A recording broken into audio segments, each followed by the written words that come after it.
Imagine the weight of a grudge crushing your chest, every breath a reminder that someone still has power over you. What if I told you that the act of forgiving could be the most powerful weapon, or the biggest trap?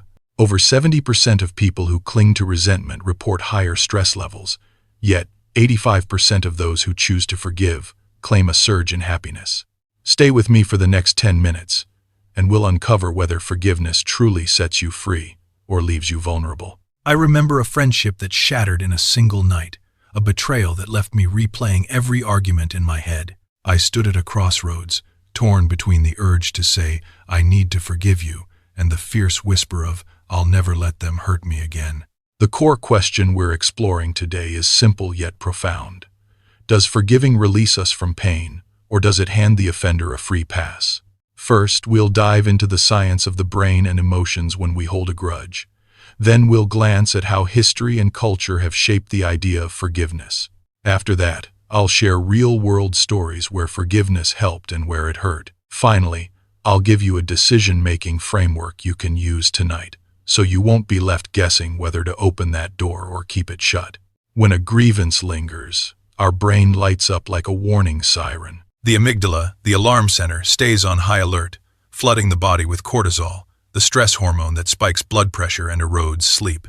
The prefrontal cortex, the part that helps us reason, struggles to regain control, which is why resentment feels like a mental fog.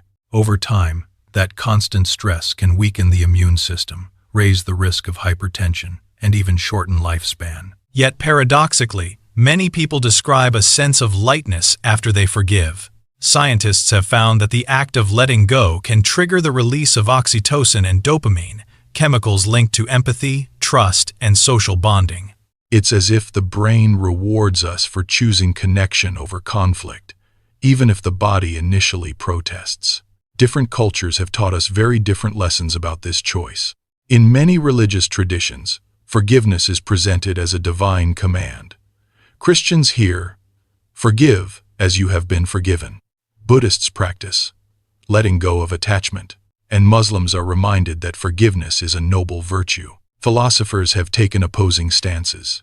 Nietzsche warned that forgiveness can be a mask for weakness, while Hannah Arendt argued it can be a political act that renews society. Social norms also play a role. Collectivist societies often value group harmony, encouraging people to smooth over conflicts, whereas individualist cultures may celebrate standing up for personal rights, sometimes equating forgiveness with surrender. These perspectives show that forgiveness is not a universal moral decree, but a cultural tool shaped by context. Stories from real life illustrate how the outcome hinges on how forgiveness is applied. Consider a survivor of an abusive relationship who, after years of therapy, chose to forgive herself for staying too long. That self-forgiveness, paired with professional support, led to a measurable drop in post-traumatic stress symptoms and opened the path to rebuilding trust. Contrast that with an employee who repeatedly forgave a toxic manager, hoping the pattern would change.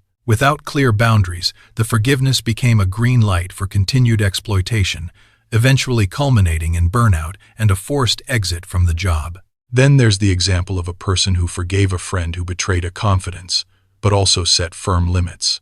"I forgive you, but our relationship will look different now." By coupling forgiveness with boundaries, they reclaimed emotional space while still releasing resentment. If you picture those two columns side by side, you'll see forgiveness plus boundaries equals empowerment, while forgiveness without limits can leave you vulnerable. Now, let's bring all of this together into a practical framework you can use the next time a hurtful event surfaces. First, ask yourself, is the hurt coming from an external event, or is it rooted in my own expectations? Second, identify whether you're seeking revenge, relief, or genuine reconciliation. Third, consider the power dynamics. Does forgiving give the other person continued access to harm? Fourth, decide what forgiveness looks like for you. It might be an internal quieting of anger, a conversation that sets new terms, or simply a symbolic release, such as writing a letter you never send. Finally, follow up with a concrete action, a self-care ritual, a boundary statement, or a step toward rebuilding trust. This checklist doesn't force you into a moral choice. It gives you a clear path to decide if forgiveness serves your well-being or if it's time to protect yourself instead. If this framework resonates with you, hit that subscribe button and let's keep exploring how to turn tough emotions into real strength. So, what does that look like in your everyday life? Imagine waking up after a heated argument with a partner, the sting of words still fresh, the urge to replay every insult in your mind. You could let the resentment fester, letting the amygdala keep firing, or you could pause, breathe, and ask yourself the questions from the checklist.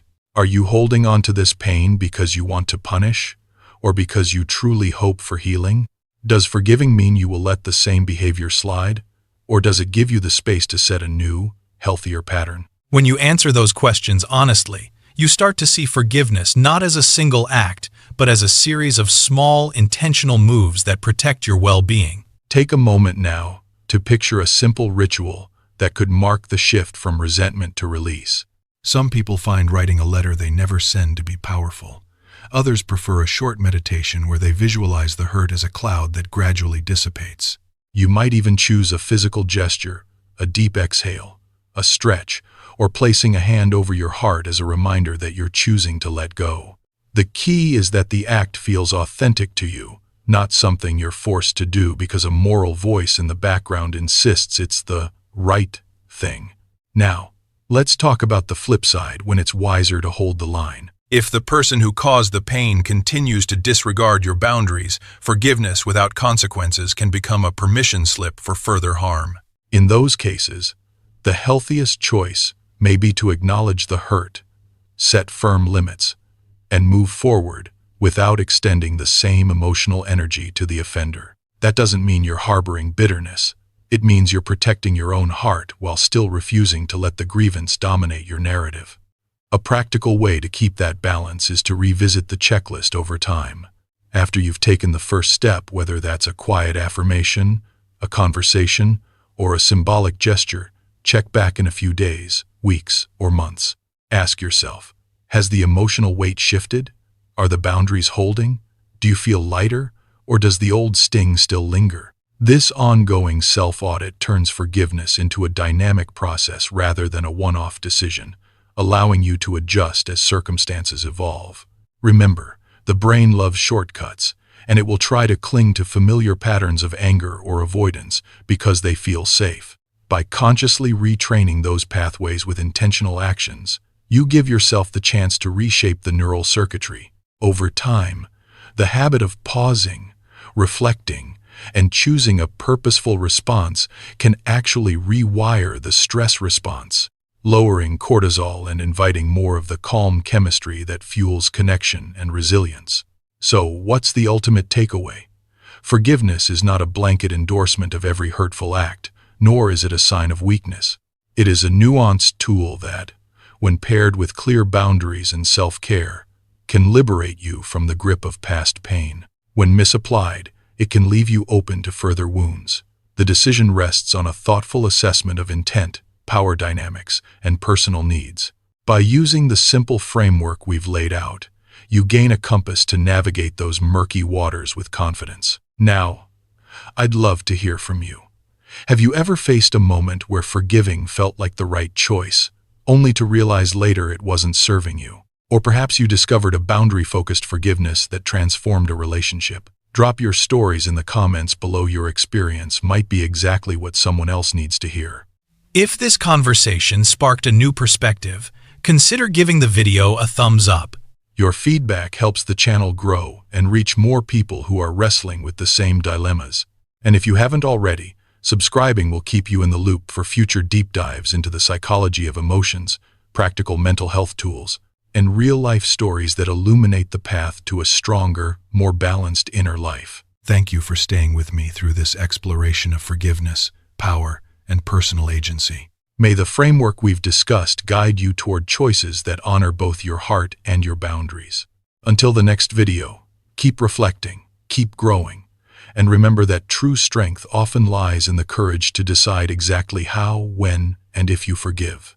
Take care. Your voice matters. Share below. Join us. If this resonated, give the video a thumbs up and consider subscribing so you don't miss future deep dives.